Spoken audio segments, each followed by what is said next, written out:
All right, Sex 101 is back. I am so happy doing this podcast. Stormy, I do love it. Like this is great. Me too. It's really fun because I don't know as much as I think I do. like I always give you compliments, but I learn a lot on this podcast because I think, well, I mean, I've been around the block a little bit, but I feel like I learn something new every time we do this podcast. So I just love it. Oh, that's awesome. I That's know awesome. Me I'm going to too, learn because something. it sends me into like looking up research and things, and I'm like, oh wow, or it reminds me of things. And I mean, to me, that's one of the big things. That's how you become an amazing lover, is always being in the pursuit of new things and of knowledge. So I appreciate that compliment. Thank you. Yep, 100%. I had so on my podcast, I do this segment called High Thoughts. Like if I've had a little bit of marijuana, I talk Mm-hmm. about these high thoughts, and this week I'm going to talk about it on my podcast too. It's called Songs and Stories podcast, by the way. But I'm I was thinking I had a drink, I had a nice little smoke, and this was really Uh-huh. fun. And I started thinking, I was like, because I had taken my kids and we'd gone to Costco, and Costco has a Mm-hmm. $1.50 hot dog and Coke, right? And my kids love it. And I was Uh-huh. like, and Sounds it, better high. and it, yes, no, I wasn't high. I wasn't high, but I was thinking about it when I was high. I was like, what's interesting is like that the Costco hot dog is big. It's a big hot dog. And I was like, Like that's not, everything at Costco. yes, exactly. And I was like, that hot dog is really nice once in a while or just to try it. But the normal size hot dog just sells like crazy. Everybody Mhm. loves the normal size hot dog. And I was like, so guys, don't feel too uncomfortable about what you're working with. Sure, that one big hot dog is fun. It's 4th of July. You want to try something fun. You know what I mean? There's a once a year, you want to try it. But the regular size hot dog sells like crazy. Everybody buys it. It is good. Everybody loves it. That's the one you want. You don't want giant hot dogs all the time. So just feel confident in what you have. You know what I mean? I was really wondering how the hot dogs were coming around. Yeah. That probably wasn't the best analogy, but I just wanted to throw that out there. So Oh, yeah, I like high thoughts. I think yeah, it's great. That's awesome. be confident with what you have because a lot of times that's the best selling product out there. Is all I'm going to say. Absolutely. And you've heard me say before, it's not the size of the boat, it's the motion of the ocean. And that is true. Yeah, 100%. I mean, and we're not going to get. I don't want us to get us off topic there, but that's even true because I've heard you say now several times how many nerve endings are just at the beginning of the vagina, and like I Oh, mean, so yeah. so you can have a lot of fun. Stop thinking about yourself. Think about having a lot of pleasure. But one of the things I wanted to talk about or have us talk about today was we had talked about last week, and this is something that I'm wanting to learn more about. We had talked last week about how male ejaculation does not equate to orgasm. And Correct. and that has been just fact for me my whole life. Everybody I've ever talked to thinks if a guy ejaculates, he just had an orgasm and now, the lady didn't. Or, there's always the joke that he Yeah. finished too quick and the lady did or whatever. And so I was hoping we could talk a little bit about that because it does seem as if the guy finishes, but you're that doesn't mean he had an orgasm, I guess. What can you tell me about that, Stormy? All right. So like what was your mind just like just Yeah. blown that Yeah. ejaculation and orgasm are not the same? Right. I was thinking I could go. I did not orgasm. Well, I love that you brought this up back up because it's one of my favorite things to work on with my male clients, and then also just in my own relationships with men over my life, dating life, because it's really most men very much equate those things because they happen very close together for most men until they don't, until you get into this practice, right? Yeah. So your ejaculation, your orgasm happen very close together. And so in your mind, they're the same phenomenon. But physiologically, they're different. They're different in our nervous system. Some similarities with like our neurochemicals and stuff, but without keeping it too nerdy, I mean, ejaculation is the expulsion of semen, from the penis, right? And orgasm is all of the intense pleasure and muscle contractions and feelings of euphoria that happen, right? And those are different. I mean, ejaculation is simply like a spinal cord reflex, a reflex within the central nervous system. And orgasm is much more complicated. There's so much cool research into what happens in the brain, what happens with all the amazing feel-good hormones during orgasm. But it's a very different phenomenon. It's driven differently in the body and in the brain. And so just that alone, like men I've worked with are like, wait, what? Like, no, they're not. They're the same for me, but they are absolutely different in your body. And one of the things that I love to teach is what we call sexual mastery in the tantra world, and that's helping men gain mastery over your ejaculation and over your orgasm, right? So when I say I teach a lot of tantra, people always talk about like Sting that he talked about. I guess that he and Trudy will have sex for like 12 hours or something, and that's what people think. But that is absolutely one of the benefits, if that is a benefit for you, to sexual mastery, to having control, to learning to separate your ejaculation and your orgasm. Oh, wow. So like, yeah, like why? Well, I mean, so what do you think, Toby? Why would you want to do that? Why would you, as a man, want to learn to separate your ejaculation and your orgasm? I mean, I don't know if I have an answer for you, because I've always thought they were one and the same. I just thought you get the job done and then it's done. Like it does feel good to come. I mean, it does feel Totally. good, but there are times in my life where I was like, whoa, that was different. I feel way different when this ended. But I don't know. Cool. I guess separating it, you can separate it. I don't even. Yes. I'm not bullshit. I swear to goodness. No. So yeah, you could. I mean, but I love that. Like, right. I love that reflection that, like, I'm not even sure why I would want to as a man, and so the reasons that you would want to as a man, if you want to as a man, is, well, partly it's sovereignty, right? You're no longer on this like train of ejaculatory inevitability. You like actually have control of whether you ejaculate or not. You have control of being able to have multiple orgasms. Men can absolutely be multi-orgasmic. I don't care how old you are, you can be multi-orgasmic. And so you can have an ejaculatory orgasm, a non-ejaculatory orgasm, a full body orgasm, a prostate orgasm, right? So it broadens, instead of just being like, the big O is the big O is the big O. It's like, no, there's so many different kinds of orgasm. And when you can learn to be in sovereignty and in mastery, it's you open so many doors of pleasure, like, that most men have never experienced, and it's pretty exciting, I think. Yeah, I mean, so the idea here is okay. So I just want to clarify, at least for myself, an orgasm is more. It does involve your penis for a guy, but also it is a different feeling. It is more. I mean, like for me, what the things that the basic way I would say it is, I have definitely, had sex and came, but then there were times where I felt way more like together or with my partner in a way that I was like, whoa, this is different. And I feel like a little shaky, or like it wasn't just, Yeah, because, totally. and so, but the thing that I don't understand is there isn't a way to just always orgasm, right? Like, like how do you get there? You know what I mean? Like, how do you, it seems like orgasm is the best thing. How do you get there though? Like, instead of just ejaculating, is that possible to get more Right. orgasms? So like once you ejaculate, right? So once you ejaculate, you have like, right, you have a refractory period, right? Like where you can't become erect again. And it's shorter when you're younger and longer when you're older. Like that's just aging, right? Yeah. But let's say, for example, another benefit is if you don't ejaculate, you can have you can have multiple orgasms and different kind of orgasms. Because once you ejaculate, like the train has left the station, so to speak, right?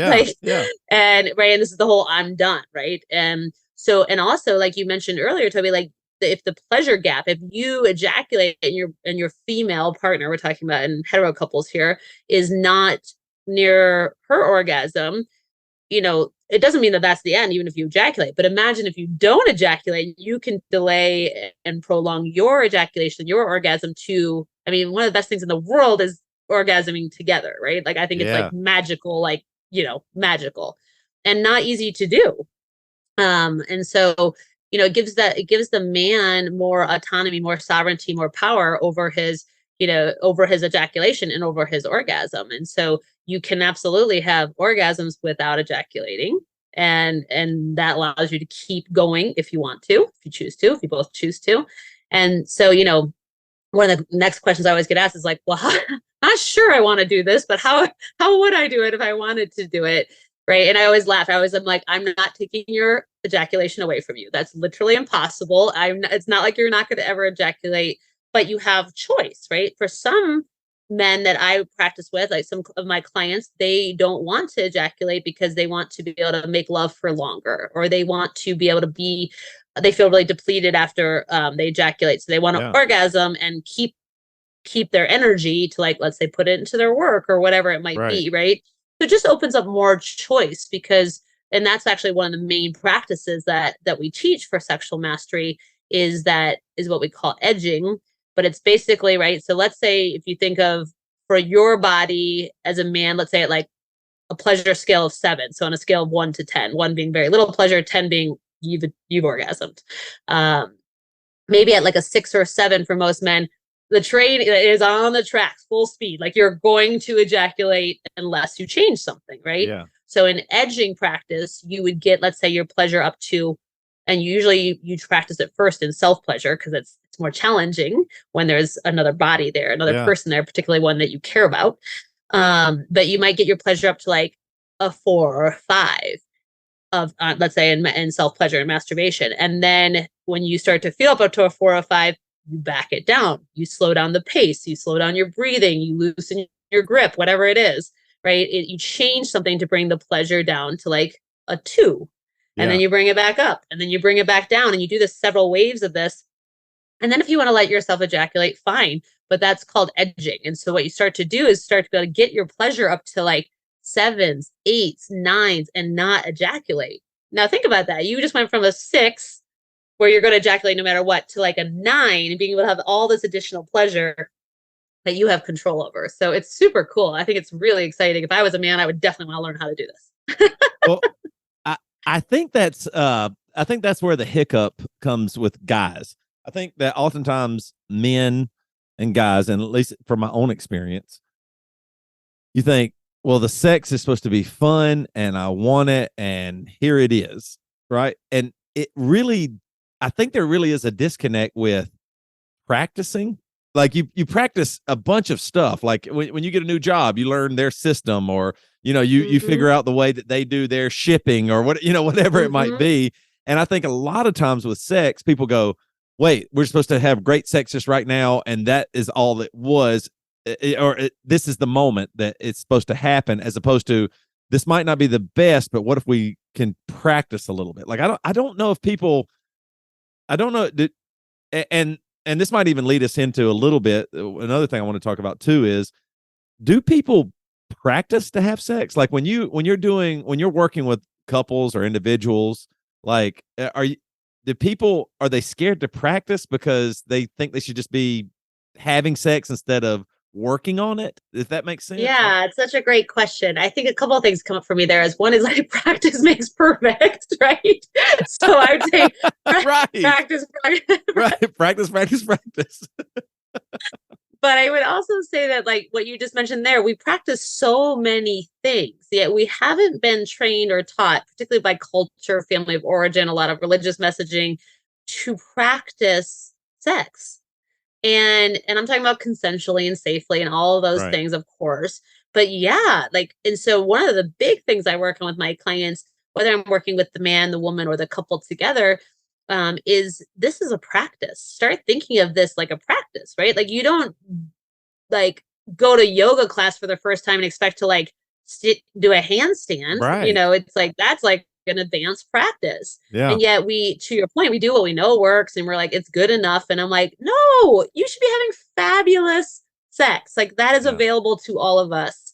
And that's, that's why I do this work. Well, many reasons, but that's one of them, is that we are all sexual beings. We all came from sexual energy. We all, it's the most potent form of energy on the planet. It has the potential to create life. Like, that's how powerful it is. Yeah. And yet we relegate it to like rubbing our genitals together for like, apparently, well, not apparently, according to research, an average of 11 to 13 minutes in the bedroom.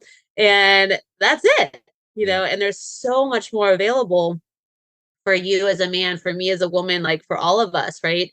And so, to your point, like, yeah, it's looking at this as a practice, and part of practice means being willing to try things that aren't like, that are outside of your comfort zone, that aren't going to work, right? That you're going to be like, well, that was not great, and that's Right. okay. Mm-hmm. Which we talked about on this pod before, about it's okay to laugh and cut up. A lot of times I think when you're having sex and you can laugh, it it couldn't be better. I mean, because I then you're not taking agree. yourself so seriously. It's not like I'm in performance mode. I'm in friendship mode, or I'm in, Totally. in this pairing. Okay, so this leads me to my next question, and fill in the details as much as you want. But you got into, sex therapy and working with couples and sex coaching because you weren't experiencing being fulfilled, like, fulfilled in fully in life. I'm talking about. I'm not even just talking about just sex. I'm talking about Yeah, like no, like you're talking about right. sex too. Yeah, sex too. But I mean, that, which is so interesting to me, because you were in a situation where you probably didn't know why it couldn't be better. Like, you probably needed Yeah. sex coaching, right? Totally. Well, yeah, absolutely. No, and I love sharing about my story, and it's so funny because I could just say, like, some, so on TikTok we have like almost 90,000 followers now, which is great, but you That's get a awesome. lot of trolls and a lot of haters with that many followers, and they're like, why would I ever take, advice from a sex coach who was in a sexless or a low sex marriage? And I'm like, why wouldn't you? Because I can relate. I've been there. That drove me to spend the last 14 years of my life learning everything I can learn and study and take classes and certifications about sex. Like, to me, like, I don't like, I don't want a therapist who hasn't gone through their own shit. Like, so that's me. Right. Yeah, totally. But I am also really open about my story, while maintaining, other people that I've been with, their privacy and such. But, for me, it was that I always had an, you don't know what you don't know until you do. Like, I had an interest in sex, like, always. I mean, I've always had a high sex drive. Like, that's always been my experience. And then when I got married, I was like, wait, aren't we supposed to be having really good sex? And we weren't. And we were like, we struggled so much with sex. This is the in my marriage. And it was an issue from not when we were dating, but from the time we were married throughout our whole marriage. And it was one of our biggest issues, not the only one, but one of our biggest ones.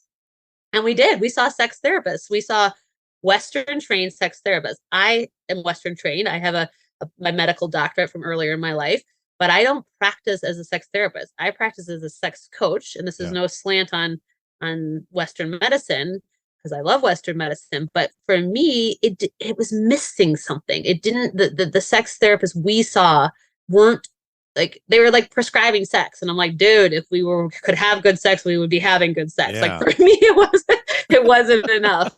And so it was a huge, and it was absolutely one of the reasons that we aren't still married, and that we chose to divorce each other.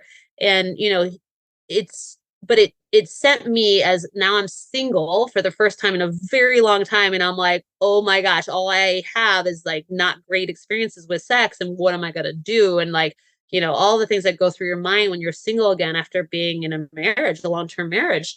And I was like, well, I want to learn everything I can about sex, and like how it works, and how to become an amazing lover, and how to make fabulous love to myself. And so it started as a personal journey, and I'm a little bit voracious about everything. So I like learning everything I could. And then I decided a couple of years ago that I wanted to help others, to help couples in the struggles that I had in my marriage, and also I've had in long-term relationships. And so I like officially started a business and started doing the sex coaching a couple of years ago. And it's, besides being a mom to an amazing 19-year-old, it is my absolute reason for being on this earth, and it's my greatest passion and honor. And my clients are fucking amazing. Like they're Yeah. so badass. And, and I think there's such a stigma that about sex that like keeps people from getting the help. And that is like, if I can undo anything by the end of my life, my two biggest things would be being a phenomenal mom and then also helping people learn to practice sex, learn to have more pleasure in their lives, not just in the bedroom, but also in the bedroom. Yeah.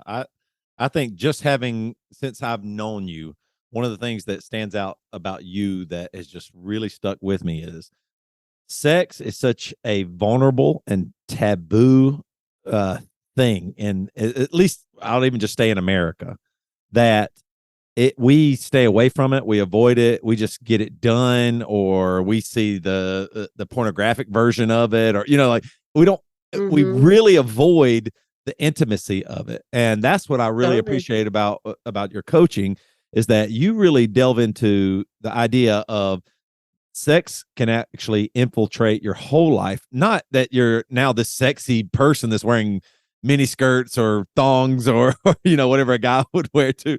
But like the idea there is it's your most vulnerable point. This could be something that infiltrates your whole life and allows you to experience pleasure in lots of ways. It's not just this. Absolutely. It's not just penetrative sex is what you're talking about, right? Like that. I mean, right. No, not at all. I always laugh because usually my clients will be like, when are we going to like talk about, tips and strategies and techniques? And I'm like, we're going to get there. But like, let's first talk about how do you feel about your own body? Do you know how to self-pleasure? What's your level of like boundaries? How do you have conflict resolution with your partner? Because unless you're having angry sex, which is, fine if that's your jam. But like, if you don't even like your partner, you're not going to want to have sex with your partner. And so how do you resolve the conflict? How do you repair and restore? How do you come back into connection? Like I could just give a lot of prescriptive positions or, things like that. But it's like that to me doesn't address the change that's needed to really reignite passion in a relationship or to continue having passion in a relationship.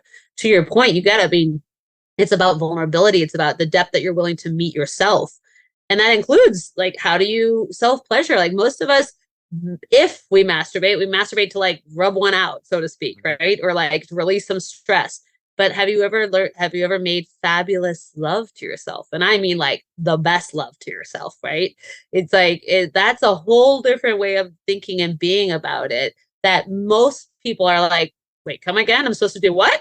Like, right. No, what do you mean? I just throw on some porn and like, whatever. And there's no judgment there. That was me, for the longest time.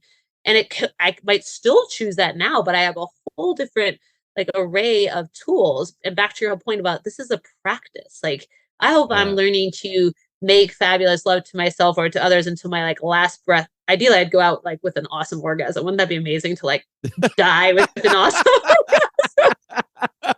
Only you would say that's how you want to die. Totally, it's totally how I want to die. Are you kidding me? Oh yes.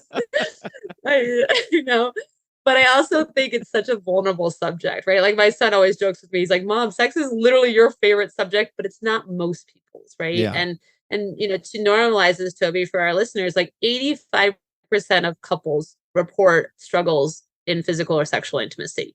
And that's reported. So I'm going with like 95%. Right. So you are not alone. It is so common. It's about where are you going to put your intention and attention? Just like the practice you said, like we put so much attention on so many other parts of our life.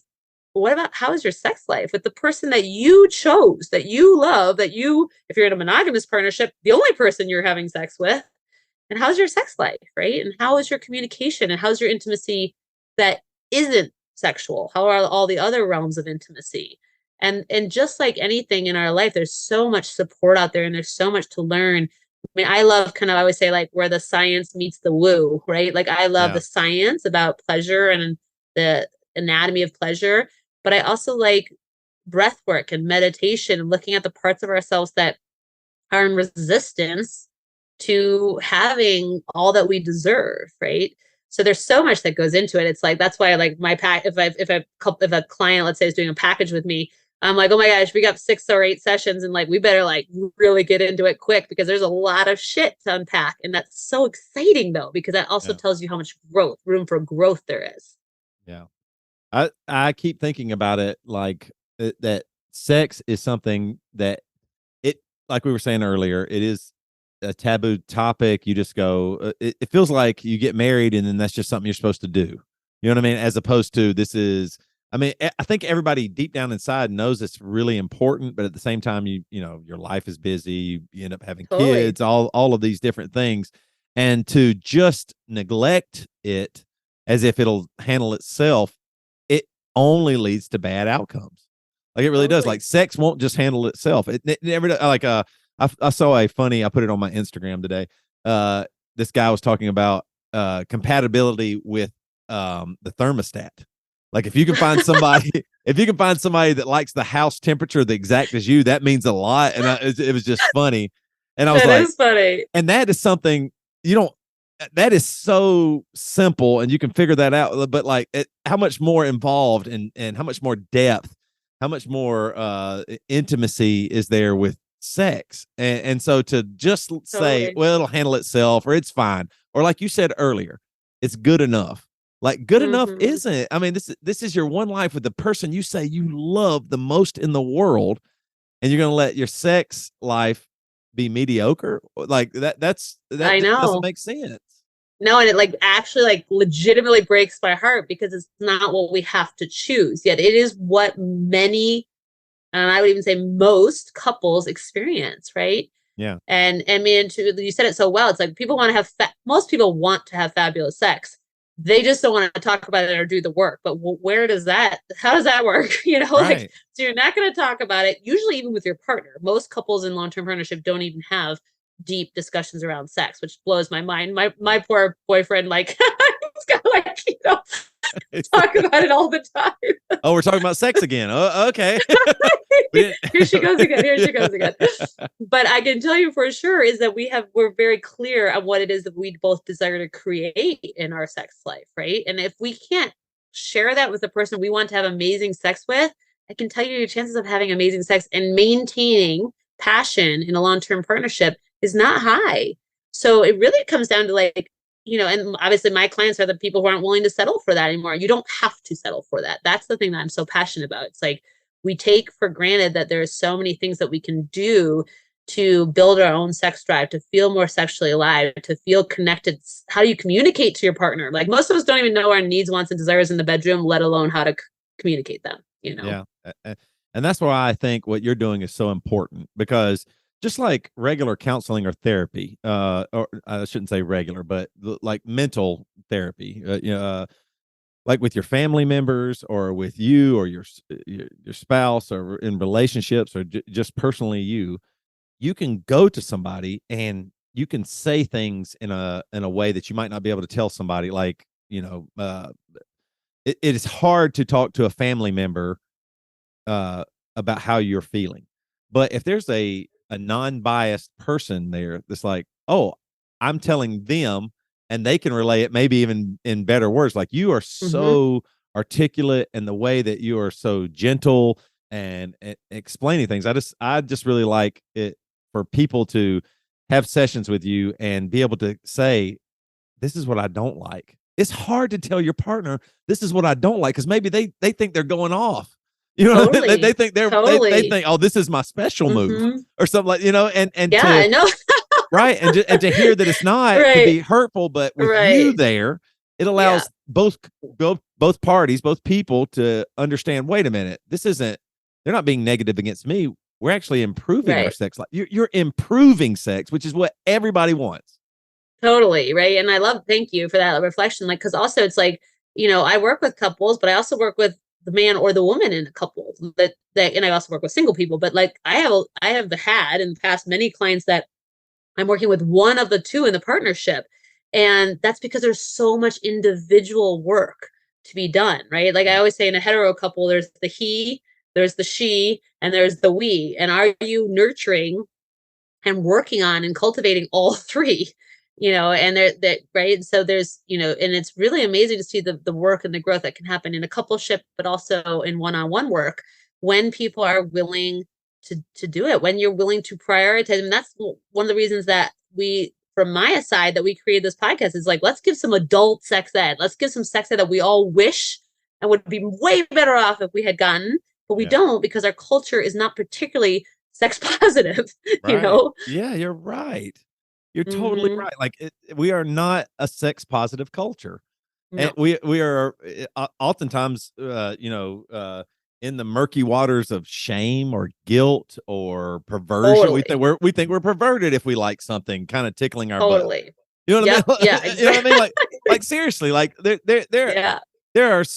I mean, I can remember the first time I heard a guy tell me he kind of liked a pinky finger in his butthole. We were talking about having who he was having sex with, and I was like, oh God, what's wrong with this guy?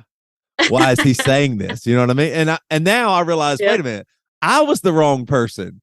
I was in there. What was those thoughts about? Like he was being honest, going, hey, this is just what I like. This is what I like. And in every other realm, you can say what you like. I love steak. I don't like Brussels sprouts, or I like doing this. I don't like that. And with sex, we can get rid of some ego. And that's what I think that you do the best. You can get rid of the ego and tap into, wait, you don't have to have hurt feelings about this because you're doing something that is improving both of it. Because if you could change sex to be the best sex ever, every person wants that. And that's what you're talking about. And you're talking about it in a holistic way. You're not just talking about penis and vagina, or you're not talking about just penetrate. Like you're looking at it in a holistic way. And if you do the work, it will pay off. It 100% will pay off. And like I mean, that's the thing is like, I can say that with anyone I work with, and that's not from a place of ego. It's because there's so much room for growth that you do the work. Your life is going to be more pleasurable. You're in and out of the bedroom, like, because you're cultivating that. I mean, I love what you started off with this, but is it really a practice? It's like, yeah, totally. We're not taught to think of it like that, like in a lot of other cultures, they are more so, right? Like look at the Kama Sutra. It's like so old and full of positions. It's like on the front of like temples and shit, it's like, that's not how we are here, in this culture and in our country. And yet there's so much room for sex positivity. So, I mean, that's why one of the reasons I love this podcast with you is like, we're bringing the message of like, of sex positivity, normalizing it, answering our amazing listeners' questions, right? That are so vulnerable and brave.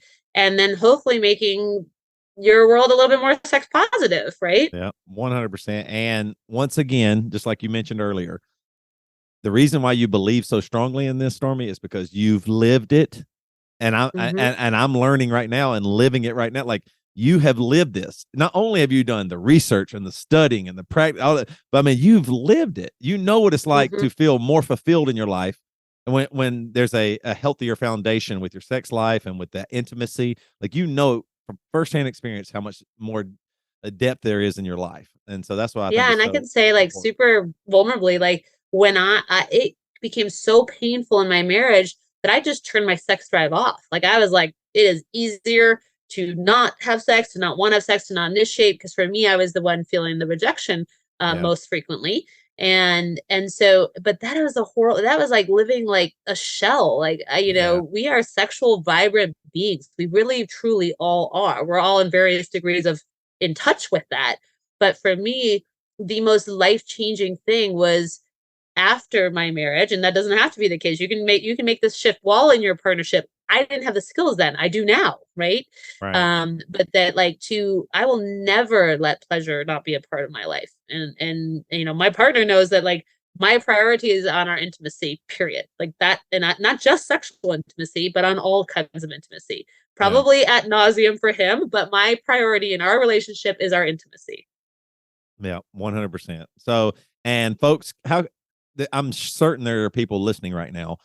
What if they are like on the fence? Like, but where can they go? Totally. What can they do to? Can they talk to you? Can they set something up just to find out more? I would say about on the fence. What I love about that is it's actually a retreat leader that I went on a retreat with a long time ago said he calls it fun comfortable, and I love that. Right, like so if you're on the edge, you're like, I don't know, it's a little uncomfortable. Like that's the perfect place to be, right? Because our brain, when things are like unfamiliar, we get a little bit like, oh, is this going to be okay? So just know that that's perfect. That's where you are if you're curious about it.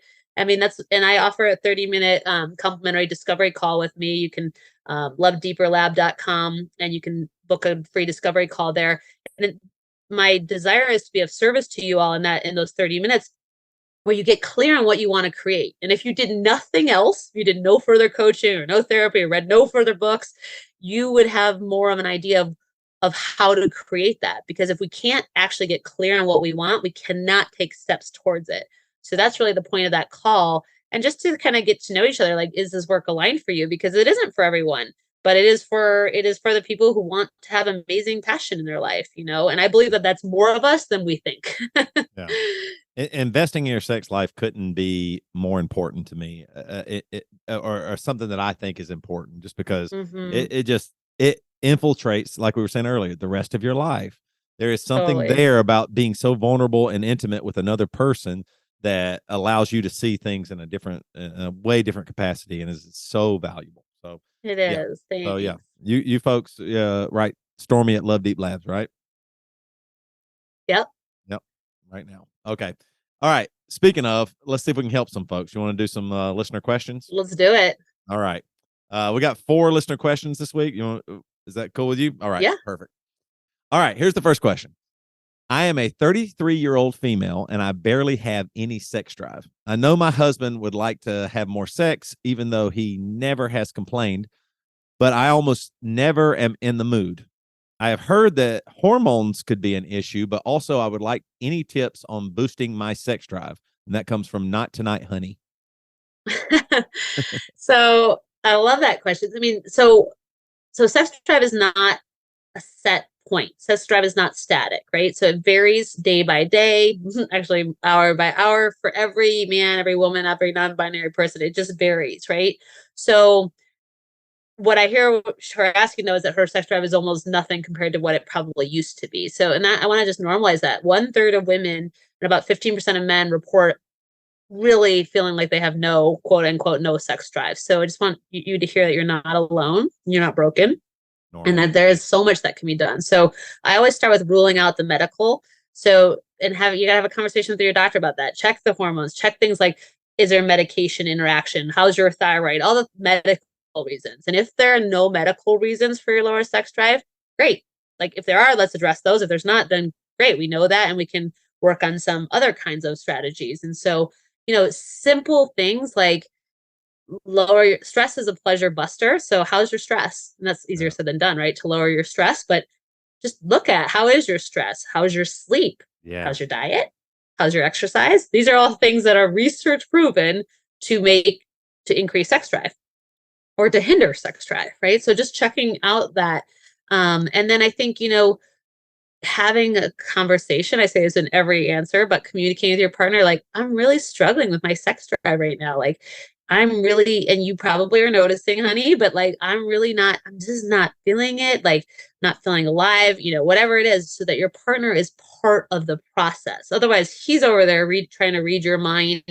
You're trying to read his mind, and that's just a recipe for conflict, right? So, and then things like prioritizing your intimacy and taking the pressure off of having penetrative sex. Like, when was the last time you fooled around? When was the last time you made out with your partner? Right? Yeah. Like, we put so much pressure on sex that it can be like, oh, I don't want sex, so I'm going to do nothing. Well, there's a whole world of pleasure before sex, before penetrative sex, right? So broadening the definition of intimacy is helpful on that.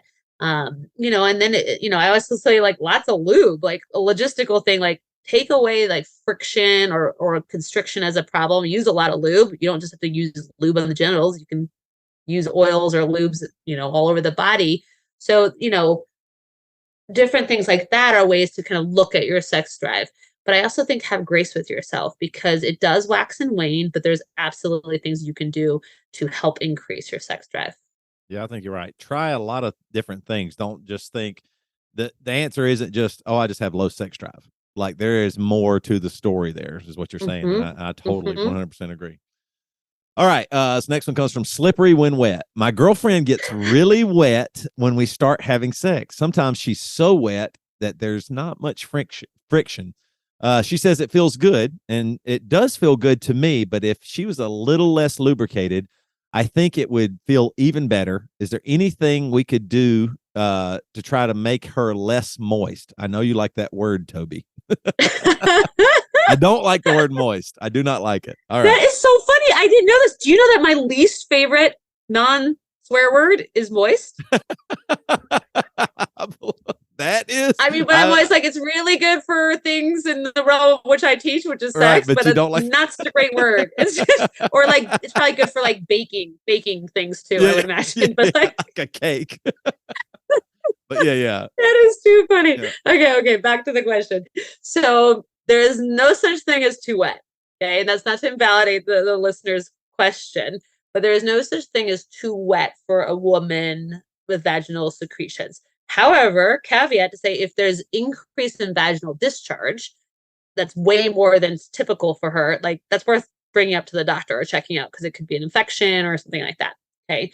But if we're talking about just pure lubrication, there's no such thing as too wet. But I also hear that when it's so wet, moist, then you have less friction, right? And some degree of friction can help increase pleasure. So I don't recommend, there are products that like dry you out or Really? tighten.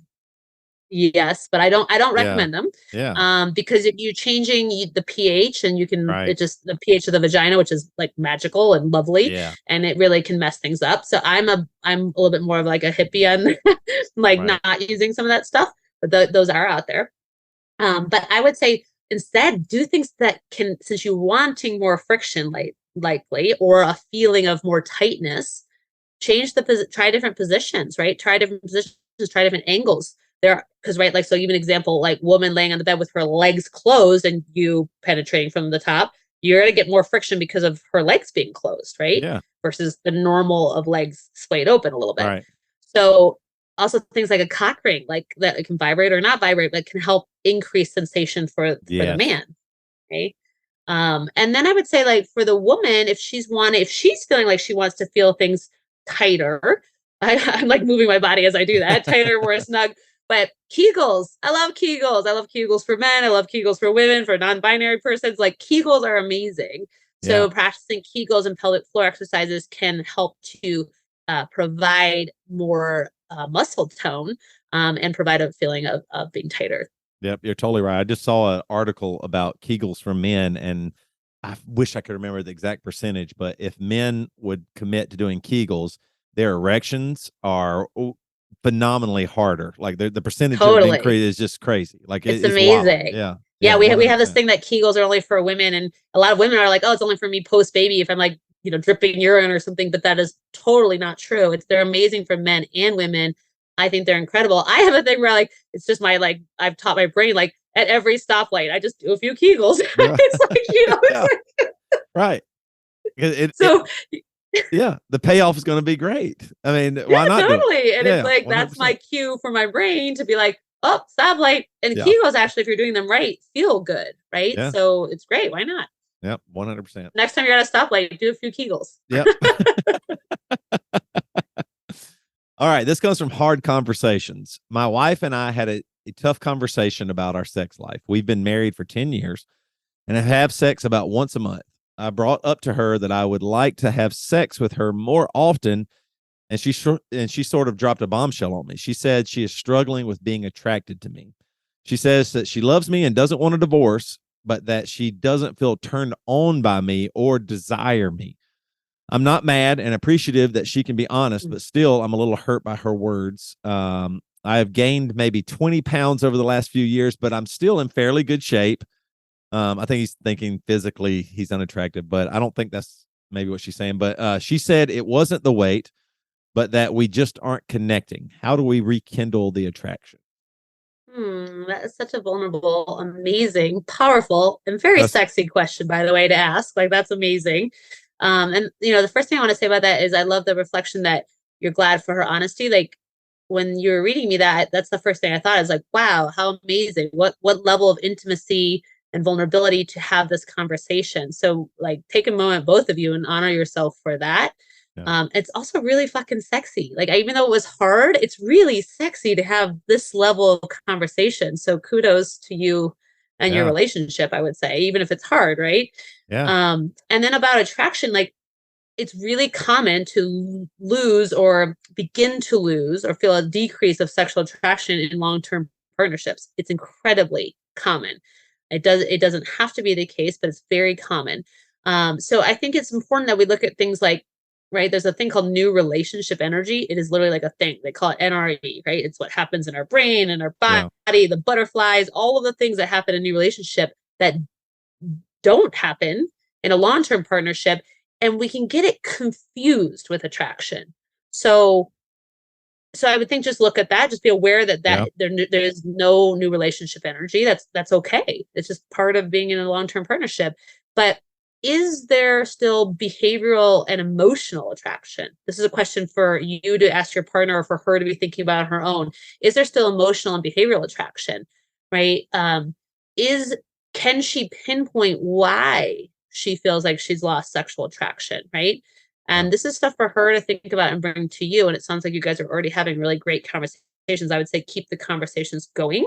And as best as you can, not personalize it, because it's the conversations about it and the awareness about it that's going to move you through it. Right. And it's absolutely possible to rekindle sexual attraction, to find again sexual attraction.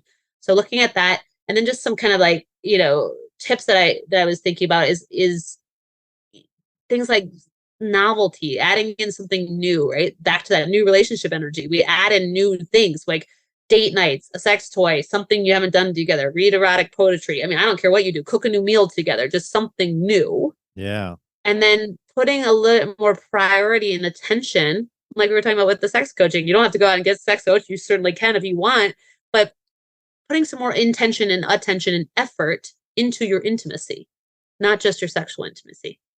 So I think those two things, and then the other thing I always like to say is COVID was not good for sexual attraction in long-term partnerships, because too much togetherness is not a good thing. Separateness helps to rekindle attraction, Yeah. right? So I'm not saying to separate. I'm saying, how are you doing on his time and her time, guy's time and girl time? What does she do to take care of herself that has nothing to do with you, Yeah. in a really good way? Yeah.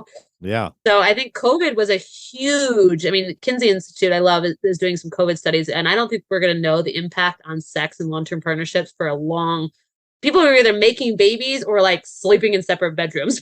There was a Right. lot of both, you Right. know? Yeah, the amount of time that people spent together. You're right though. I think the thing too here is forget your expectations of the person, like, or what you expect them to say or what expect them to do. Like, I think a lot of times, like, this question is really great because she's not saying she doesn't want to be attracted to you or that it's your fault. She's saying, I am not. It's me. Mhm. I want to. I want to. Yeah, It's not that you absolutely. could be hotter. You can't go, you can't go get plastic surgery and all of a sudden be hotter. That's not going to turn her on anymore. What she's Yeah. saying is she wants that. So there is, like you said, there's a real intimacy here and a sexiness with this couple. And I think too, a lot of times when you're in a long-term relationship, you start, I know what they're going to say, or I know what they're Yeah, thinking, or totally. but Yeah. but maybe let that go a little bit and let that person Yeah. Great be them for a advice. minute. All right. Last Hmm. question here. And this comes from to bulge or not to bulge. That is the question. I often see ladies talking about seeing guys' dick print when they wear gray sweatpants, which I see all the time. I see women talking about that all the time on TikTok. Not all the time, but some. Uh-huh. Yeah. Is that true? Do women like seeing penises? That because is a because good question. because you hear so many people complaining about getting sent dick pics or whatever, but at the Yeah. same time, is there something to that, a little bit of bulge in the pants that matters or not? Do women like that? You know, this is such an interesting question. Okay, so a couple of things that come to mind is think about how men feel about breasts. That is somewhat how women feel about a penis. Like the penis is really gorgeous, right? And just like everything, there's like every penis looks different, just like every vagina looks different, every vulva looks different. But there is something about seeing an imprint, like a shadow of that has something, I would imagine, for many women, and I'm like projecting my own opinion here, but like shows virility, shows power, shows manliness, right? It is the part of that like might really most speak to you about a man's manliness, right? Yeah. And but I think it's also like the suggestion of, like we were talking about the full on dick pic, unsolicited dick pic, which is just awful. He's like very different than like a hint of like, I'm not ashamed or hiding my penis. I'm actually gonna like, I don't care if it shows a little bit, right? Yeah. So to me, it would represent that. It would represent the confidence, like the aspect of masculinity that I, as a hetero woman, am attracted to. You know, so but I also think like not too much, right? Like I feel the same about breasts. Like, I mean, I'm straight, but like what like it's like I would rather see part of a woman's breast than all of a woman's breast. Like, right. So like the There's hint a of, right. So I sexiness think there. yeah, exactly. Like a little teaser of. But I Yeah. mean, this is really my opinion. I don't know what the science says about the bulge, but I think, you know, I think that you know, I wouldn't want you to like stuff or do anything like that, because I feel the same with like be who you are, right? Like every penis is different and beautiful and awesome and amazing. And so if you're trying to make your penis into something it's not, look bigger, you know, whatever, it's like that's your work, right? That's, you started the episode talking about like the size of the boat versus the motion of the ocean, right? Like, Right. so if you, but I would also say if you want to show it a bit, show it, like rock it, like it's really sexy. Yeah. So I think it really, and I'm sure it varies woman to woman or person to person. Sure. So I'm really on this one speaking my opinion, but I think it's you know, really owning who you are, being confident, show that to a degree that, you know, feels good to you. And so, you know, you want to fly your freak flag so long as you're not hurting anyone else, go for it. You know, it's like, but then get curious about if you're like hiding your penis, like why are you doing that? And if you're showing your penis or like showing an outline of your penis, like why are you doing that? And just kind of getting curious about it. But I think absolutely it's a silhouette of a part of the body that is very tied in the hetero world to the masculine, to masculinity in the hetero couple. Yep. If you got it, flaunt it. That's what I say. All right. All right, we're going to get out of here. This is another great episode. Thank you, Stormy. This is so fun. So fun. Yep. Send in your listener questions. And yeah, we'll see y'all next week.